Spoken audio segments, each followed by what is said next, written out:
અમદાવાદના જિલ્લા વિસ્તારમાં આવેલી શાંતિ બિઝનેસ સ્કૂલમાં વિદ્યાર્થીઓના સિનિયર અને જુનિયર બે જૂથો વચ્ચે ફિલ્મી ઢબે મારામારી થઈ હતી. ગણેશજીની સ્થાપનાને લઈને નજીવી બાબતમાં બંને જૂથ વચ્ચે ઝઘડો થતા મામલો ભીચક્યો હતો. ફિલ્મી ઢબે કાર સ્પીડમાં ચલાવી ઝાંપો, દિવાલ અને પોલ પણ તોડી નાખવામાં આવ્યો હતો.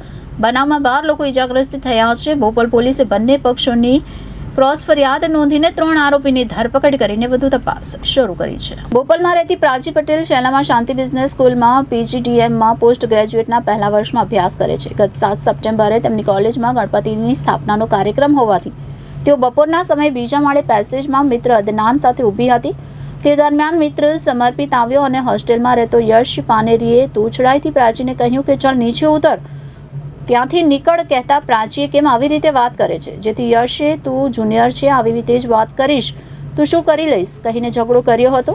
ત્યારબાદ પ્રાચી અને તેના મિત્રો ત્યાંથી નીકળી ગયા હતા. તે સમયે પણ યશ અને તેના મિત્રોએ પ્રાચી અને તેના મિત્રોની મજાક ઉડાવીને આ લોકોને કોલેજમાં ઘૂસવા દેવાના નથી તેમ કહ્યું હતું. ત્યારબાદ પ્રાચીએ તેના પિતા ગૌતમ કુમાર અને ભાઈ ધ્રુવેલને વાત કરતા તેઓ થાર કાર લઈને કોલેજમાં આવ્યા હતા. બાદમાં યશ અને વિશ્વજીત સહિત 10 શખ્સે ગૌતમ, ભાઈ ધ્રુવેલ, પ્રાચી સહિતને લોખંડનો સ્ટૂલ, લાકડાના દંડાથી માર માર્યો હતો. ત્યારે થાર કાર દિવાલ સાથે અથડાતા ગૌતમ કુમાર બેભાન થઈ ગયા હતા. ત્યારબાદ યશ, વિશ્વજીત સહિત 10 શખ્સે મળીને કોલેજમાં લાકડાના દંડાથી આતંક મચાવ્યો હતો. આ અંગે પ્રાચીએ 10 શખ્સ સામે બોપલ પોલીસ સ્ટેશનમાં ફરિયાદ નોંધાવી છે.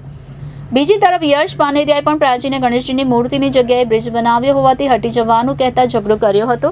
બાદમાં તેના પિતા ગૌતમ કુમાર, રવિ પટેલ સહિતને બોલાવીને આતંક મચાવ્યો હતો, જેમાં 4 શખ્સોએ મારામારી કરીને પૂરઝડપે કાર હંકારીને કોલેજના દરવાજાને તોડી નાખ્યો હતો, તેમજ પૂરઝડપે કાર ચલાવીને દિવાલ અને પોલને નુકસાન કર્યું હતું. જ્યારે કોલેજના ડિરેક્ટર નેહાબેને આવીને અને પોલીસે આવીને સમગ્ર મામલો થાળે પાડ્યો હતો. આ અંગે બોપલ પોલીસે બંને પક્ષોની ફરિયાદ નોંધીને ગૌતમભાઈ, યશ અને વિશ્વજીતની ધરપકડ કરી વધુ તપાસ શરૂ કરી છે. Bureau report, Janadesh news, Ahmedabad.